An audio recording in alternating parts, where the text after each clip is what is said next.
Judges chapter 11. Jephthah, the Gileadite, was a mighty warrior. His father was Gilead. His mother was a prostitute. Gilead's wife also bore him sons, and when they were grown up, they drove Jephthah away. "You are not going to get any inheritance in our family," they said, "because you are the son of another woman." So Jephthah fled from his brothers and settled in the land of Tob, where a gang of scoundrels gathered around him and followed him. Some time later, when the Ammonites were fighting against Israel, the elders of Gilead went to get Jephthah from the land of Tob. "Come," they said, "be our commander, so we can fight the Ammonites."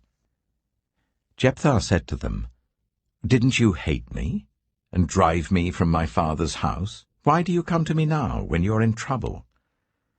The elders of Gilead said to him, "Nevertheless, we are turning to you now. Come with us to fight the Ammonites, and you will be head over all of us who live in Gilead." Jephthah answered, "Suppose you take me back to fight the Ammonites, and the Lord gives them to me. Will I really be your head?" The elders of Gilead replied, "The Lord is our witness. We will certainly do as you say." So Jephthah went with the elders of Gilead, and the people made him head and commander over them. And he repeated all his words before the Lord in Mizpah. Then Jephthah sent messengers to the Ammonite king with the question, "What do you have against me that you have attacked my country?" The king of the Ammonites answered Jephthah's messengers, "When Israel came up out of Egypt, they took away my land from the Arnon to the Jabbok, all the way to the Jordan. Now give it back, peaceably." Jephthah sent messengers back to the Ammonite king, saying, "This is what Jephthah says. Israel did not take the land of Moab, or the land of the Ammonites. But when they came up out of Egypt, Israel went through the wilderness to the Red Sea and on to Kadesh. Then Israel sent messengers to the king of Edom, saying, 'Give us permission to go through your country.' But the king of Edom would not listen. They sent also to the king of Moab, and he refused. So Israel stayed at Kadesh. Next they traveled through the wilderness, skirted the lands of Edom and Moab, passed along the eastern side of the country of Moab, and camped on the other side of the Arnon. They did not enter the territory of Moab, for the Arnon was its border. Then Israel sent messengers to Sihon, king of the Amorites, who ruled in Heshbon, and said to him, 'Let us pass through your country to our own place.' Sihon, however, did not trust Israel to pass through his territory. He mustered all his troops and encamped at Jahaz, and fought with Israel.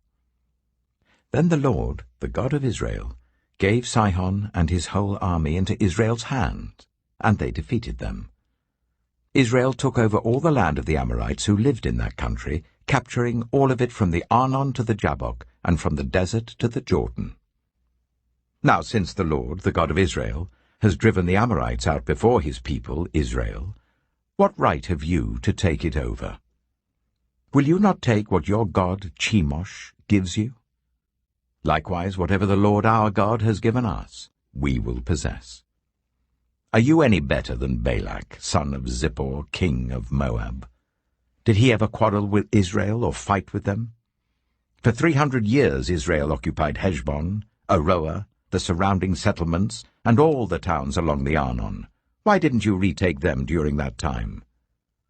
I have not wronged you, but you are doing me wrong by waging war against me. Let the Lord, the judge, decide the dispute this day between the Israelites and the Ammonites." The king of Ammon, however, paid no attention to the message Jephthah sent him. Then the Spirit of the Lord came on Jephthah. He crossed Gilead and Manasseh, passed through Mizpah of Gilead, and from there he advanced against the Ammonites. And Jephthah made a vow to the Lord, "If you give the Ammonites into my hands, whatever comes out of the door of my house to meet me, when I return in triumph from the Ammonites, will be the Lord's, and I will sacrifice it as a burnt offering." Then Jephthah went over to fight the Ammonites, and the Lord gave them into his hands. he devastated 20 towns from Aroer to the vicinity of Minnith, as far as Abel-Keramim. Thus Israel subdued Ammon. When Jephthah returned to his home in Mizpah, who should come out to meet him but his daughter, dancing to the sound of tambourines? She was an only child. Except for her, he had neither son nor daughter. When he saw her, he tore his clothes and cried, "Oh no, my daughter! You have brought me down, and I am devastated. I have made a vow to the Lord that I cannot break." "My father," she replied, "you have given your word to the Lord. Do to me just as you promised, now that the Lord has avenged you of your enemies, the Ammonites. But grant me this one request," she said. "Give me 2 months to roam the hills and weep with my friends, because I will never marry." "You may go," he said. And he let her go for 2 months. She and her friends went into the hills and wept because she would never marry. After the 2 months, she returned to her father, and he did to her as he had vowed. And she was a virgin. From this comes the Israelite tradition that each year the young women of Israel go out for 4 days to commemorate the daughter of Jephthah the Gileadite. Judges chapter 12. The Ephraimite forces were called out, and they crossed over to Zaphon. They said to Jephthah, "Why did you go to fight the Ammonites without calling us to go with you? We're going to burn down your house over your head." Jephthah answered, "I and my people were engaged in a great struggle with the Ammonites, and although I called, you didn't save me out of their hands. When I saw that you wouldn't help, I took my life in my hands and crossed over to fight the Ammonites, and the Lord gave me victory over them. Now why have you come up today to fight me?" Jephthah then called together the men of Gilead and fought against Ephraim. The Gileadites struck them down because the Ephraimites had said, "You Gileadites are renegades from Ephraim and Manasseh." The Gileadites captured the fords of the Jordan leading to Ephraim. And whenever a survivor of Ephraim said, "Let me cross over," the men of Gilead asked him, "Are you an Ephraimite?" If he replied no, they said, "All right, say Shibboleth." If he said Sibboleth, because he could not pronounce the word correctly, they seized him and killed him at the fords of the Jordan. 42,000 Ephraimites were killed at that time. Jephthah led Israel for 6 years. Then Jephthah the Gileadite died, and was buried in a town in Gilead. After him, Ibzan of Bethlehem led Israel. He had 30 sons and 30 daughters.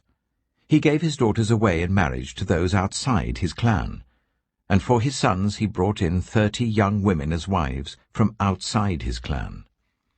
Ibzan led Israel for 7 years. Then Ibzan died and was buried in Bethlehem.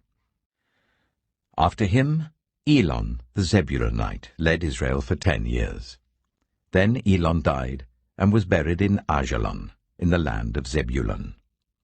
After him, Abdon, son of Hillel, from Pirathon, led Israel. He had 40 sons and 30 grandsons who rode on 70 donkeys. He led Israel for 8 years. Then Abdon, son of Hillel, died, and was buried at Pirathon in Ephraim, in the hill country of the Amalekites.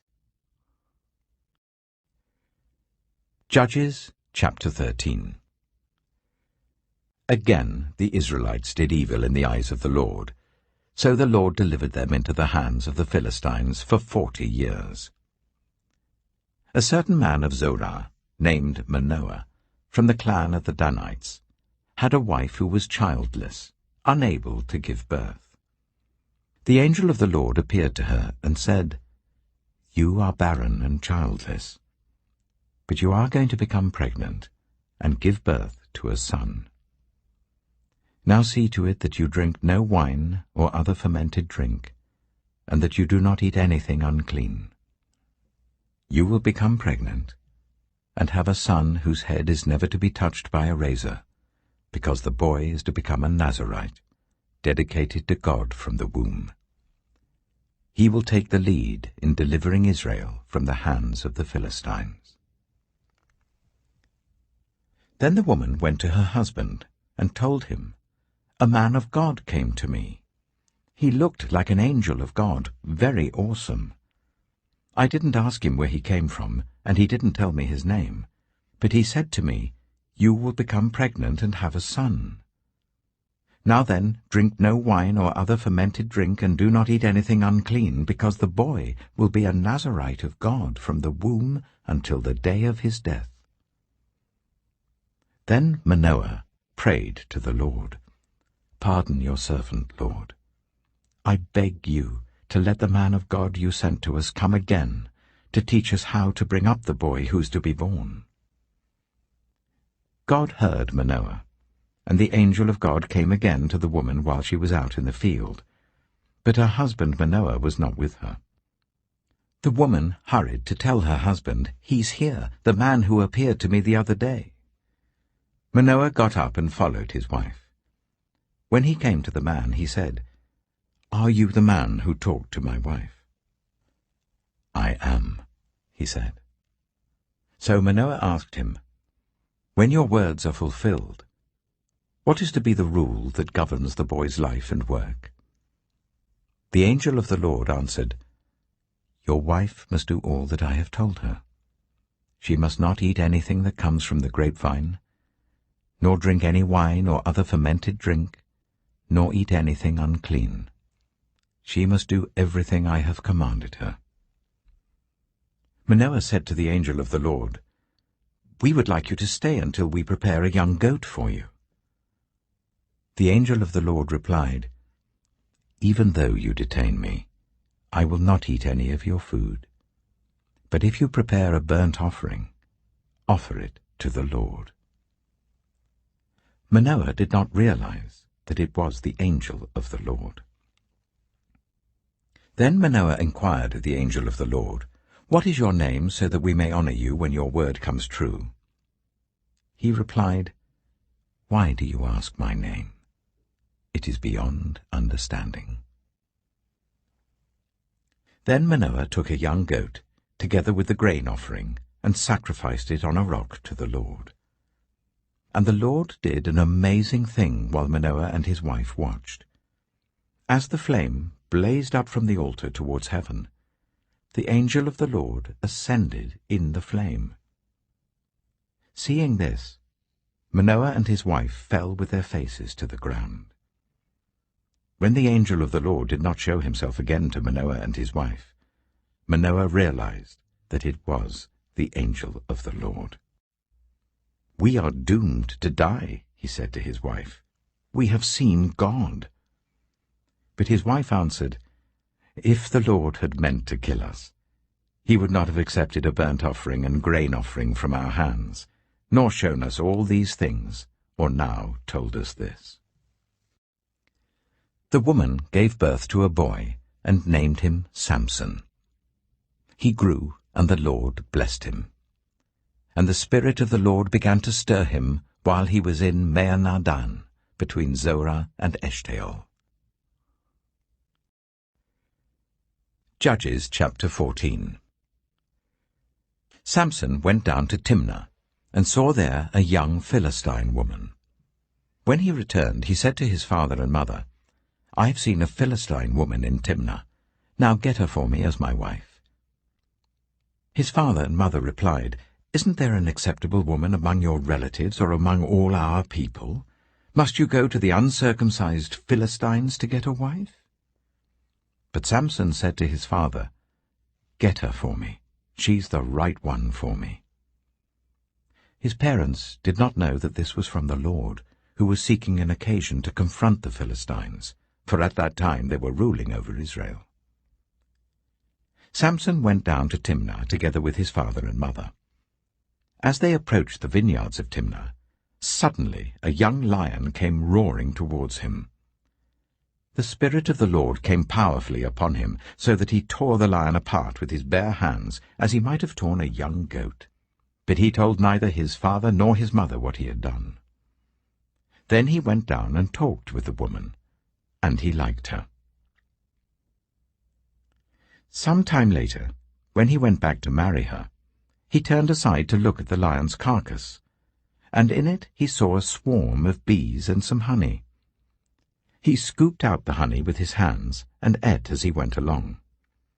When he rejoined his parents, he gave them some, and they too ate it. But he did not tell them that he had taken the honey from the lion's carcass. Now his father went down to see the woman, and there Samson held a feast, as was customary for young men. When the people saw him, they chose 30 men to be his companions. "Let me tell you a riddle," Samson said to them. "If you can give me the answer within the 7 days of the feast, I will give you 30 linen garments and 30 sets of clothes. If you can't tell me the answer, you must give me 30 linen garments and 30 sets of clothes." "Tell us your riddle," they said. "Let's hear it." He replied, "Out of the eater, something to eat. Out of the strong, something sweet." For 3 days they could not give the answer. On the 4th day they said to Samson's wife, "Coax your husband into explaining the riddle for us, or we will burn you and your father's household to death. Did you invite us here to steal our property?" Then Samson's wife threw herself on him, sobbing, "You hate me. You don't really love me. You've given my people a riddle, but you haven't told me the answer." "I haven't even explained it to my father or mother," he replied, "so why should I explain it to you?" She cried the whole 7 days of the feast. So on the 7th day he finally told her, because she continued to press him. She, in turn, explained the riddle to her people. Before sunset on the 7th day, the men of the town said to him, "What is sweeter than honey? What is stronger than a lion?" Samson said to them, "If you had not ploughed with my heifer, you would not have solved my riddle." Then the Spirit of the Lord came powerfully upon him. He went down to Ashkelon, struck down 30 of their men, stripped them of everything, and gave their clothes to those who had explained the riddle.